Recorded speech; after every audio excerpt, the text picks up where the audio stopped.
pandangan politiknya melampaui zaman. Bacaan politiknya terkadang mendahului orang yang lebih senior politiknya. Semuanya ini bersumber kepada hidayah dan juga tunjuk ajar daripada wahyu Allah Subhanahu wa taala. Sebab itu kita beruntung dan bertuah dipimpin oleh tuan guru yang cukup dikenali dan dihormati oleh musuh dan kawan. Dan komitmen setiap kali muktamar, ayahanda akan datang untuk melihat wajah-wajah yang akan meneruskan perjuangan yang dia telah perjuangkan sekian lama. Maka kita bertuah kepada petang ini untuk dapat insya-Allah mendengar taujihat, kata-kata semangat, panduan daripada Tuan Guru Presiden kita. Dengan ini, muktamar mempersilakan Yang Berbahagia Tuan Guru Presiden untuk memberikan ucapan dan semangat kepada anak anda dan cucu-cucu anda beliau. Terpersilakan.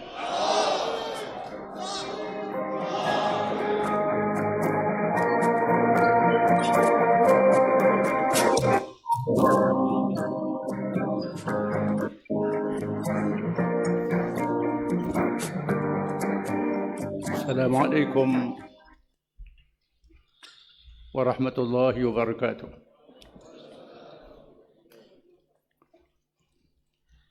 Alhamdulillahi rabbil alamin. Wal aqibatu lil muttaqin. Wala udwana illa 'alal zalimin. Wassalatu wassalamu ala Rasulillah wa ala alihi wa sahbihi wa man tabi'ahu wa nasarahu wa wala. Amma ba'd.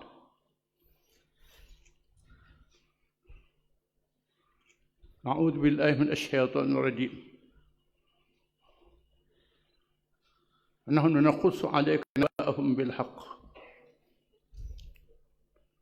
Innahum fityatun amanu bi rabbihim wa zidnahum huda. وربطنا على قلوبهم إذ قاموا فقالوا ربنا رب السماوات والأرض لن ندعو من دونه إلها لقد قلنا إذا شططا. Surah Al-Kahfi.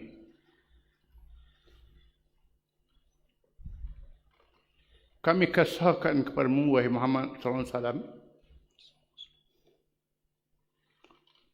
cerita berkenaan mereka dengan sebenarnya.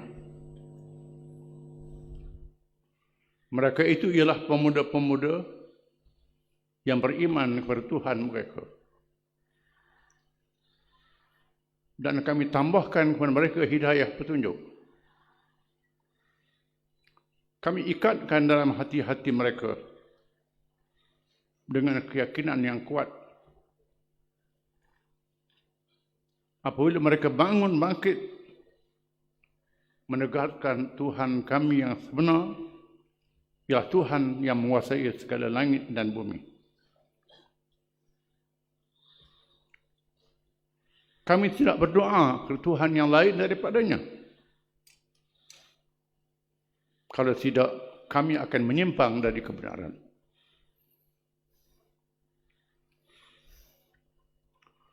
Yang dihormati pengurusi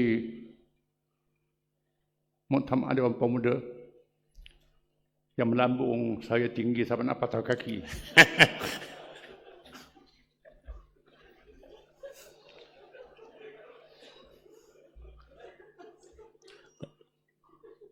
Yang dihormati Ketua Dewan Pemuda, Yang Berhormat Datuk Seri Agong, Ketua Penerangan mewakili pusat, Timbalan Ketua Pemuda Naib dan semua Exco Dewan Pemuda, para perwakilan yang dihormati dan dikasihi sekalian. Amat menarik sekali apabila Allah meletakkan satu surah dalam Quran yang berkait dengan pemuda,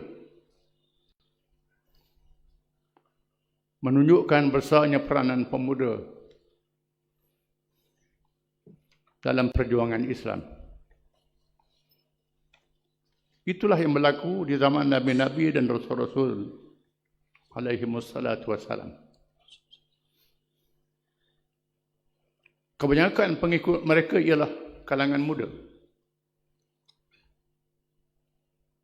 Hanya segelintir sahaja kalangan orang tua. Itulah juga para sahabat Nabi akhir zaman Muhammad sallallahu alaihi wasallam.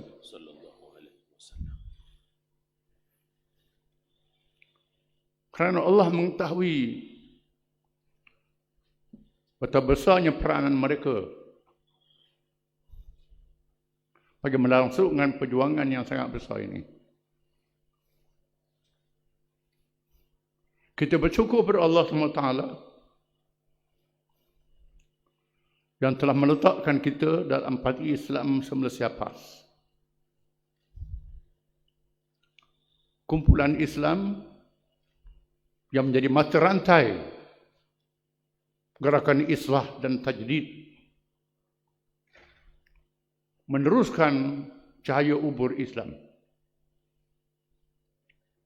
yang tidak padam dengan kewafatan Nabi Muhammad sallallahu alaihi wasallam.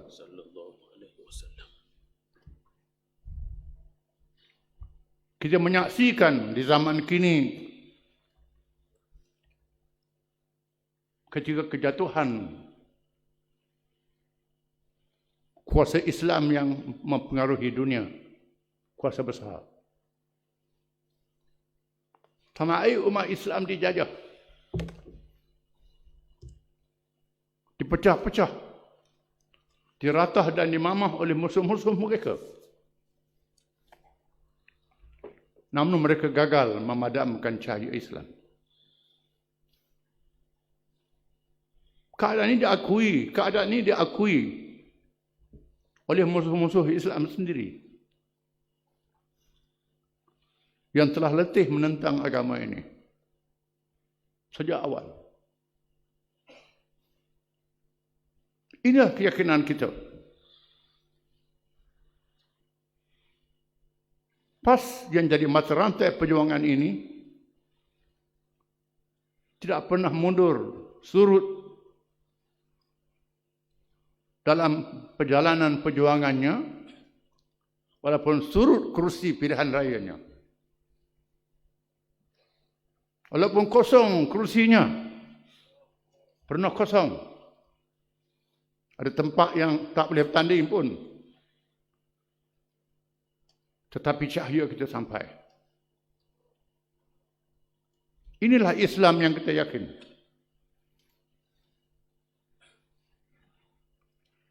Siapa menduga perkembangan politik yang berlaku di masa mutakhir ini? Saya hanya menembak saja ketika pilihan raya ke-14. InsyaAllah PAS akan jadi kingmaker dalam percaturan politik tanah air.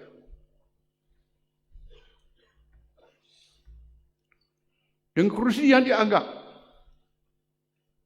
tidak menjadi penentu kepada kerajaan memerintah dengan jumlah 18 kursi parlimen. Dua buah negeri yang kita menang. Tiba-tiba Allah menyerlahkan kita menjadi kingmaker.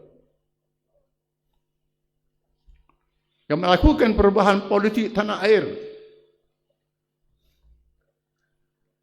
Yang berlaku bukan langkah Sheraton. Itu langkah kita sebenarnya.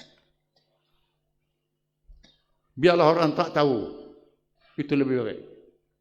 Orang nampak langkah Sheraton saja.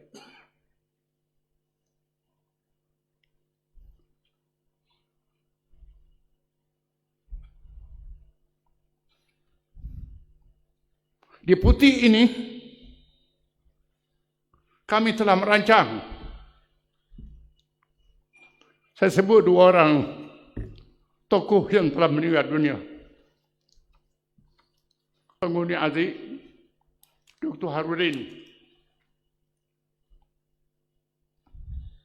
Di bilik sana kami berbincang untuk membawa satu pendekatan baru dalam politik PAS. Pendekatan ta'awun siasi. Bukan lagi tahaluh siasi. Pendekatan cooperation, bukan coalition. Pendekatan yang lebih longgar tetapi fleksibel. Tidak memutuskan kita daripada perjuangan Islam.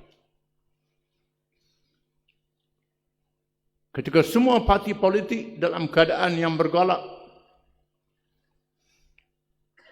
kita dilamar oleh semua pihak,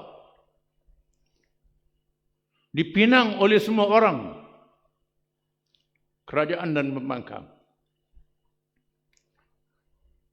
Kita mengambil jalan tengah, mewujudkan kumpulan ketiga gagasan sejahtera.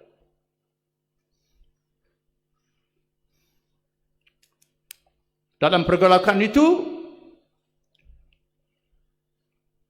dua-dua pihak dalam keadaan letih, kita tak letih. Kita saksikan Pakatan Harapan yang berjauh melawan Putrajaya dalam keadaan pening, belaga terantuk sama sendiri. Kita menyaksikan parti lain yang tidak boleh pergi ke Putrajaya dalam keadaan yang sangat gelabah. Di masa itu kita perkenalkan politik Islam.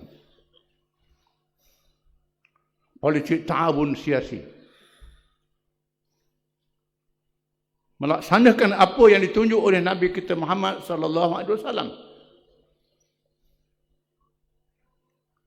dengan menyatukan umat Islam dahulu kerana mereka yang berhak memimpin. Seterusnya menyatukan masyarakat majmuk, melibatkan semua kaum. Itulah mesej kita.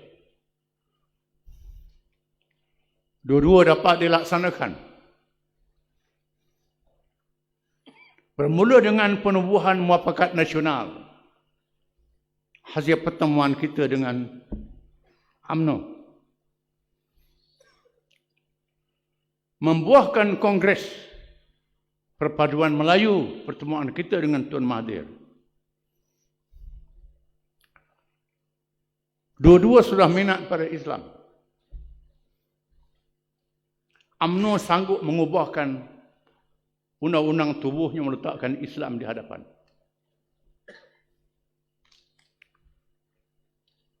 Itu menegaskan pada saya, dia nampak Islam yang boleh menyelesaikan masalah. Cuma berkhilaf dalam masalah pendekatan. Berkhilaf dalam masalah itu saja. Akhirnya kita berjaya mewujudkan Perikatan Nasional. Menawan Putrajaya dalam keadaan tenang. Satu pertukaran kuasa secara demokratik. Bukan pintu belakang, bukan tebuk atap. Melalui ahli-ahli parlimen yang dipilih oleh rakyat. Melalui Raja yang teragung, bukan tepuk atap. Ini mengikut perlembagaan. Kita berjaya mengambil alih Putrajaya. Dengan langkah yang diambil, walaupun kita berkhilaf, berbeza pendapat dalam pendekatan, menyebabkan sedikit keretakan dan perpecahan berlaku. Tetapi perancangan kita berjaya. PAS mendapat tempat dalam kerajaan pusat. Menambah satu negeri lagi, Kedah, kita memimpin. Dengan cara yang tidak gopoh seperti orang lain. Alhamdulillah ahli-ahli PAS setia pada parti. Mereka tidak gelabah. Kerana mereka yang gelabah itu sudah tak ada dalam parti kita. Kita selamat.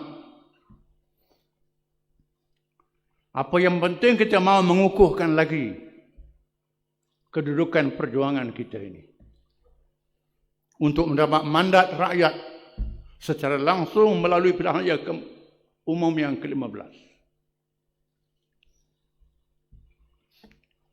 Oleh kerana pengundi muda adalah undi penentu yang sangat besar jumlahnya di seluruh negara, maka peranan pemuda sangat besar. Kita merasa sedih kerana kepahaman dan keadaan politik orang-orang Islam sangat lemah berbanding kaum lain. Padahal Islam mewajibkan politik dalam perjuangannya. Kerana jahil agama, kita meninggalkan kewajipan yang besar ini.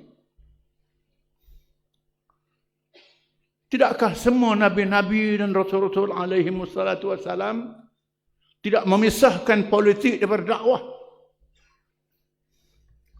Nabi-nabi itu bukan sahaja berdakwah, mengajak orang ramai, mengajak kerajaan di zaman masing-masing. Bahkan nabi-nabi itu memimpin negara. Berjuang sehingga memimpin negara.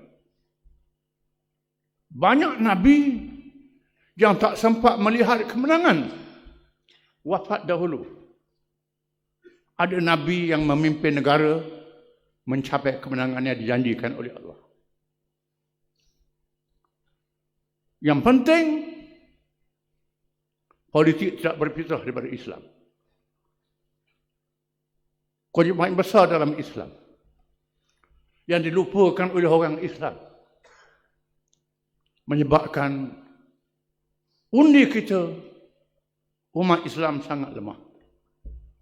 Kerana lemahnya kesedaran politik ini. Khususnya kalangan orang muda yang menjadi sasaran kepada musuh-musuh Islam untuk mengheret mereka dengan kelekaan. Maka peranan pemuda sangat besar dan penting. Mesti bergerak dengan keyakinan dan keimanan Ashabul Kahfi yang disebut dalam Quran.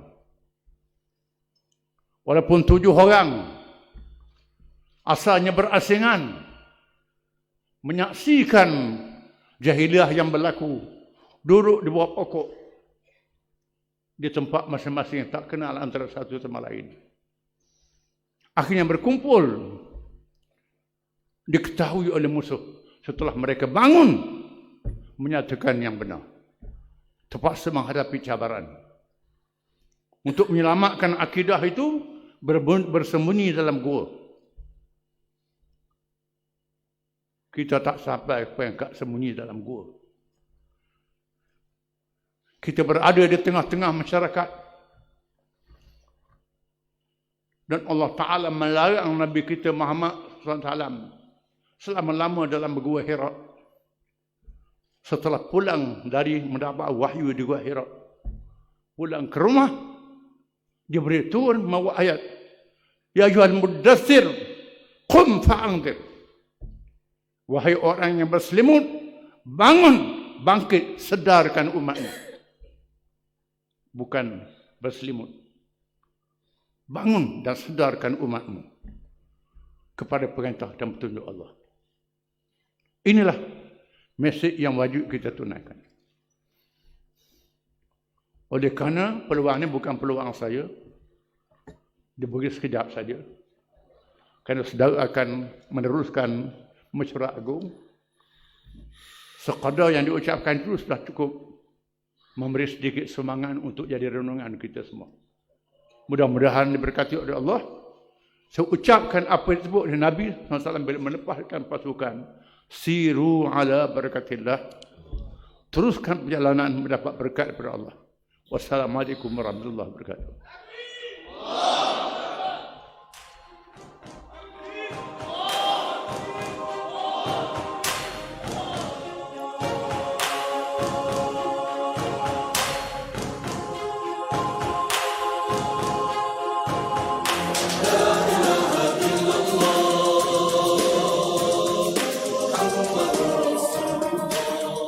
pada 8 Mei 2013, selepas pilihan raya yang ke-13, Ayah Cik bertemu dengan pemuda dan mengatakan, wahai anak muda, teruskan perjuangan selepas ini. Mungkin kemenangan bukan berlaku pada zaman saya. Mungkin kemenangan berlaku pada zaman kamu semua. Tetapi saya mengimpikan untuk melihat Islam menang pada zaman saya. Iman saya adalah melihat Islam berdaulat. Kami jawab sebagai anak muda, walaupun saya tak muda dah. Ayah Cik, kemenangan Islam akan berlaku di zaman Ayah Cik.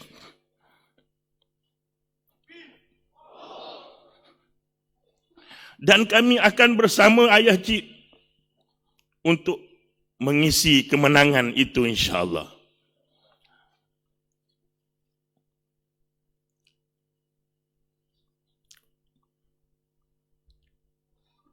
Sidang Mu'tamirin sekalian,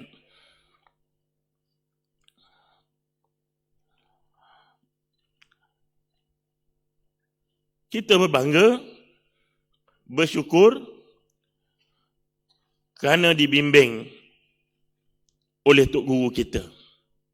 Dan kita doa, semoga Tok Guru terus sihat untuk terus memimpin kita dan bersama-sama menikmati kemenangan. Sama ada kita sempat melihat dengan mata kepala di atas dunia, ataupun kita akan bersama juga Tok Guru di syurga Allah menikmati kemenangan yang hakiki, insya-Allah. Tuan-tuan dan puan-puan sekalian sidang Mu'tamirin, maka kita terus